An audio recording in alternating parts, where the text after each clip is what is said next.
Assalamualaikum warahmatullahi wabarakatuh. Alhamdulillah.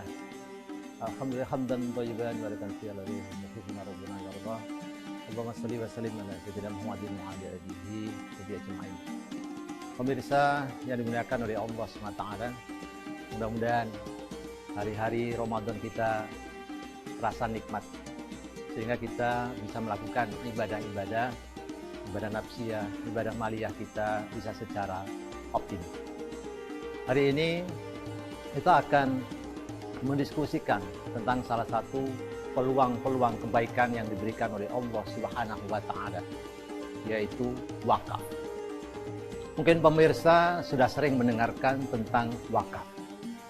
Mungkin mendengar tentang adanya wakaf kuburan, wakaf masjid, dan wakaf-wakaf yang lain yang sekarang banyak dimanfaatkan oleh kegiatan-kegiatan dakwah, kegiatan-kegiatan sosial.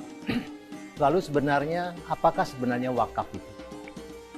Wakaf adalah sebuah bentuk amal, ibadah maliyah yang diberikan oleh Allah Subhanahu wa Ta'ala, kalau saya boleh menyebutkan sebagai kebaikan dari Allah Subhanahu wa Ta'ala, sebagai jalan untuk mendapatkan surga melalui ibadah-ibadah maliyah. Ketika orang sudah selesai dengan zakat, selesai dengan infak, sudah selesai dengan sodakoh, kadang-kadang ada yang bertanya, saya harus ibadah apa lagi dengan harta saya? Ya, saya pernah bertemu dengan seorang donatur yang seperti ini. Dia sudah bayar zakat, infak, sodakoh, dia nanya, apalagi yang bisa saya lakukan? Maka saya jelaskan ada sebuah peluang kebaikan, yaitu yang bernama wakaf. Apa itu wakaf? Wakaf adalah sebuah bentuk sodakoh, salah satu sodakoh yang luar biasa kemanfaatannya, yang dia harta ini akan terus menerus bermanfaat untuk orang-orang yang berwakaf dan untuk orang-orang yang menerima wakafnya, yang disebut sebagai sodakotul jariyah. Maka donatur tersebut yang kebetulan waktu itu seorang ibu-ibu, dengan semangatnya akhirnya membayar wakaf, menunaikan wakaf sebesar 400 juta rupiah pada waktu itu. Masya Allah, sebuah amal yang diberikan oleh Allah Subhanahu wa Ta'ala bagi orang-orang yang mencintai tentang sodakoh. Ketika kita bicara wakaf, salah satu para ulama menyampaikan landasan adalah surat Ali Imran 92. A'udzubillahi minasyaitonirrajim. Lan talul birra hatta tunfiqu mimma tuhibbun wa ma tunfiqu min syai'in fa innallaha bihi alim. Tidaklah sampai engkau pada kebajikan, menjadi orang yang terbaik Allah Subhanahu wa Ta'ala, sebelum engkau menginfakkan harta yang terbaik. Bukan harta yang merupakan sisa-sisa yang tidak kita mau memanfaatkannya.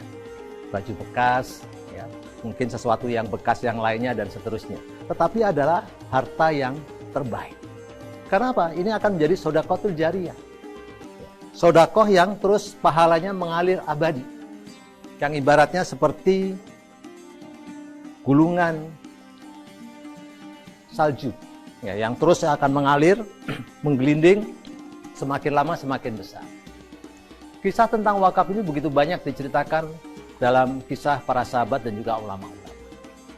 Salah satunya ketika Umar bin Khattab radhiyallahu anhu, beliau datang kepada Rasulullah sallallahu alaihi wasallam, "Ya Rasul, saya mempunyai kebun yang sangat baik.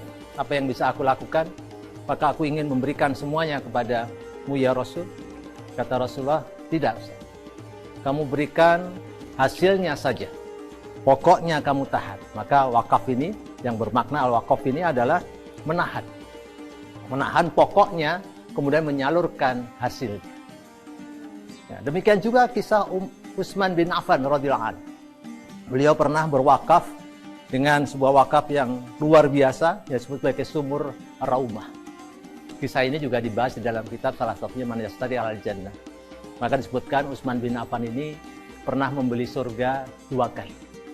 Ya, satu ketika membantu perjuangan jihad pada waktu perang Uhud. Yang kedua adalah ketika membeli sumur Ar-Raumah. Ada sebuah sumur yang waktu itu dikuasai oleh Yahudi. Umat Islam sedang kekeringan, kekurangan air, dia harus membeli. Maka Rasulullah SAW mengatakan, siapa yang membeli sumur ini untuk umat Islam, baginya surga.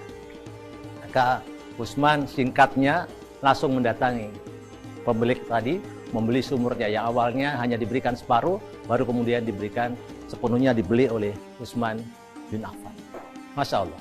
Nah, ini tentu peluang kebaikan-kebaikan untuk kita semuanya. Kalau di dalam data sekarang ini, kebanyakan orang yang berwakaf ini justru ibu-ibu. Ya, usianya 40 tahun ke atas. Karena menjadikan ini sebagai tabungan akhirat. Yang mudah-mudahan nanti digerakkan yang lain, bapak-bapak dan remaja-remaja sekarang, generasi-generasi milenial yang sekarang mulai tergerak dengan kegiatan-kegiatan sosial, juga demikian. Bisa menjadi penggerak-penggerak untuk melakukan wakaf. Nah, ketika kita bicara wakaf, kita bisa lihat bagaimana di Arab Saudi, ada di Mesir dan seterusnya. Wakaf Al-Azhar yang begitu dahsyat, yang dulu kekayaan Al-Azhar bisa melebihi kekayaan dari negara Mesir. Kita bisa melihat hotel-hotel yang ada di Arab, itu semuanya kebanyakan dari wakaf yang kemanfaatannya terus dimanfaatkan oleh orang-orang yang membutuhkan bantuan-bantuan dari kita. Sehingga posisi wakaf ini dibandingkan dengan zakat, zakat ini adalah mengentaskan kerak-kerak kemiskinan, inti-inti kemiskinan. Infak sedekah bisa menjadi kegiatan yang menaunginya, mensupportnya, dan yang bersifat wakaf ini menjadi stabilisatornya, menjadi kekuatan ekonomi yang bisa menjamin kesejahteraan dari seluruh umat yang ada di Indonesia ini, bahkan umat yang ada di dunia ini. Jadi begitu dahsyatnya ya, kegiatan wakaf ini, dan tidak hanya bersifat wakaf yang sosial. Ada juga yang sekarang gerakan-gerakan wakaf yang sifatnya uang, yaitu Auqaf An-Nuqud. Ya. Auqaf An-Nuqud kita bisa berwakaf dari Rp1, Rp2, dan seterusnya.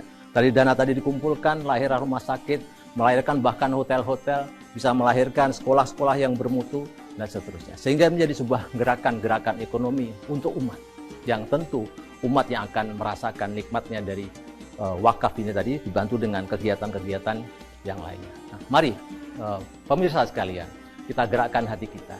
Ketika kita ingin mendapatkan pertolongan Allah, maka kita juga menolong saudara-saudara kita. Bahwa begitu orang-orang yang pemurah tadi adalah orang-orang yang begitu dekat dengan Allah Subhanahu wa taala. As-saqiyu qaribu minallah. Orang yang pemurah itu dekat dengan Allah. Qaribu minal jannah, dekat dengan surga. Qaribu minan nas, dekat dengan manusia, dan baidu minan nar, dan jauh daripada neraka. Insyaallah kita menjadi hamba-hamba Allah yang semakin dekat dengan Allah, dekat surga, jauh dari neraka, dekat dengan saudara-saudara kita. Mudah-mudahan bermanfaat. Mari terus gerakkan semangat kita. Hadanallahu wa iyyakum ajmain. Assalamualaikum warahmatullahi wabarakatuh.